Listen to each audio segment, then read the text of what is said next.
Hi, it's me Vamp, and welcome back or welcome to the channel. In this video, I'm going to give you guys my opinion on Caliban, as well as we're going to go over his 1, his 2, his 3, and his 4th ability, as well as later on in the video, I'm going to show some gameplay of him, as well as talk, live gameplay, so we can actually see how he is. If you want to know, anything like what he has on, or any videos on his weapons, those will be in the future videos. Stay tuned to the channel. Okay, so Caliban, let's start off with Caliban's passive. Caliban has a passive: allies within affinity range gain up to 50% resistance to the types of damage they are currently taking. It works similar to Adaption. In case you guys know of that mod, Adaption, let's actually go ahead and look at it real quick. This is Adaption. Adaption says when damage plus 10% resistance to that damage type for 20 seconds. Stacks up to 90%. Well, Caliban's passive does this, but only stacks up to 50%. But it does it for him and all your teammates. So that's something I get. But it is not stackable with this. I repeat, not stackable. So there's no point in trying to put it on him. I have a basic build right now. I do have ideas for builds in the future for him. Stay tuned to the channel for that. But for now, this is just a basic build I did some testing with, so I could get my opinion on him, as well as I kept all of his abilities intact for now, because I want to get a feel of each. Ability. His first ability, okay, technically you can drain, you can heal whatever and whatnot. I think it's the most useless ability. I'm just going to be honest before we even begin doing gameplay. I'll talk more about them all, but I think his 1 is kind of the most useless ability out of his whole kit. So let's move on. Okay. So his 2, Sentient Wrath. Actually, this is, in my opinion, a good ability, because duration, I believe it's how long they stay airborne for.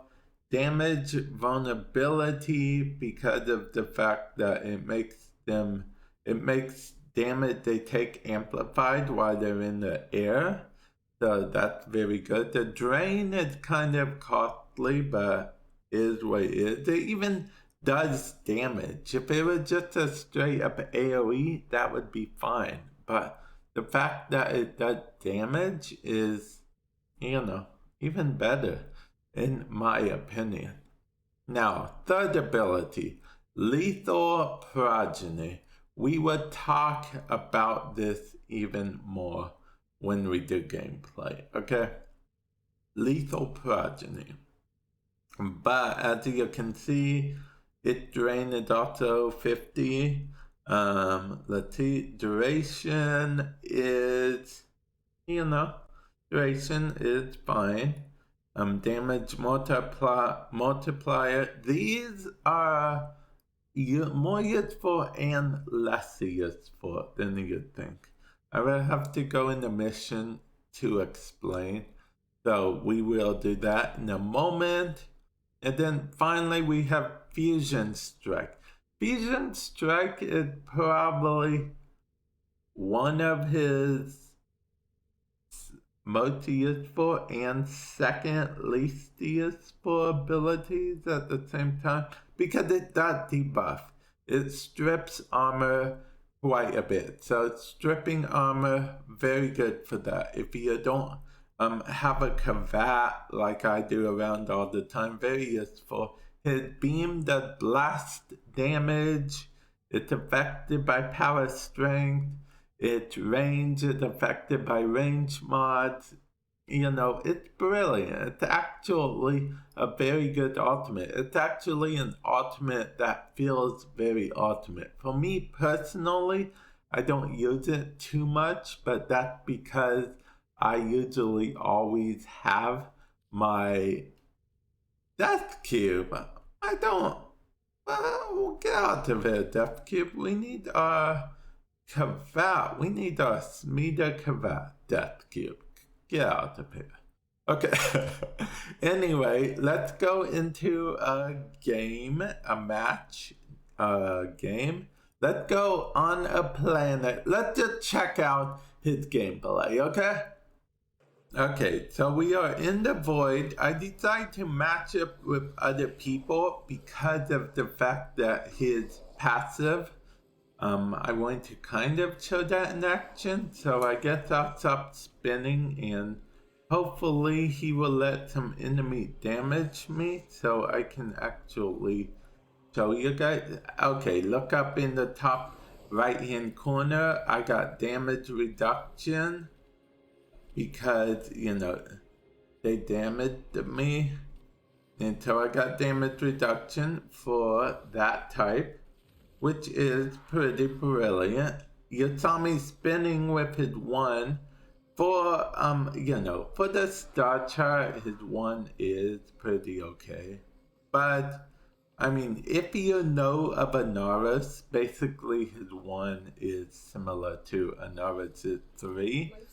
By default, Anaris' Sandstorm, his original 3.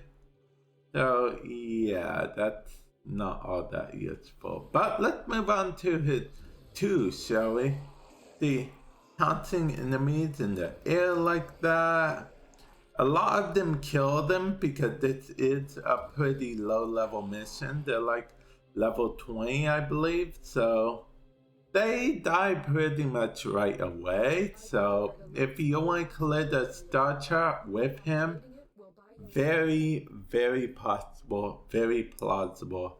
2 will get you through most of the star chart. And if I'm not mistaken, 2 is also his helmet ability thing that he sacrifices. So, you know, that's always good. Now, let's move on to his 3. His 3 is good in 2 senses. Okay. Well, let me get rid of this first. Okay, hit 3 summons a thing. Wait a minute. Okay. Hit 3 summons a sentient. The sentient gives you shield while going to find, you know, enemies. It gives you a shield within a certain range. I believe it's affected by, you know, reach mod, power, you know, it's like stretch mods, range mods is what I'm getting at. You can have up to 3 of them at once. I don't have enough energy. Okay, there we go. Yeah, okay. You can have up to 3 at once. I believe you can recast them almost every time. And like I said, this is star chart, so I believe they can actually kill enemies. Let's look at his 4th ability, shall we? Well, let's do his 3 again, shall we? Okay. Okay, so yeah, that's probably the biggest flaw with the sentients. They aren't very fast. You can't direct them where to go. They kind of just, you know, do their own thing. I wish you could like hold down the button and direct them where to go. The 4th ability, not bad at all. I guess that, right? Look, the sentients actually did something. It takes 2 of them to kill like a level 20 enemy, so that's kind of low on the damage side. Yeah, not really the best damage in the world, but you know, that's not really what they're used for. I feel like we can make a damage build, and we will. We'll make a damage build. Stay tuned to the channel. But the main thing is that we are, you know, like I told him, you know, it's good for overshield and aggro, so, you know, that's cool. That's cool. And that is what I think of Caliban. Let me know in the comment section below what you guys think of Caliban. How you get him is there's an area, there's certain bounties you'll get access to after you finish the quest. So yeah, definitely, you know, check that out. I don't want to spoil anything, so I'm not saying too much about it. But yeah, just go to see this after you finish the quest, unless it's nighttime, in which case you need to go to Fortuna. Okay, that's all I'm saying. And with that said, I will catch you guys in the future. Later.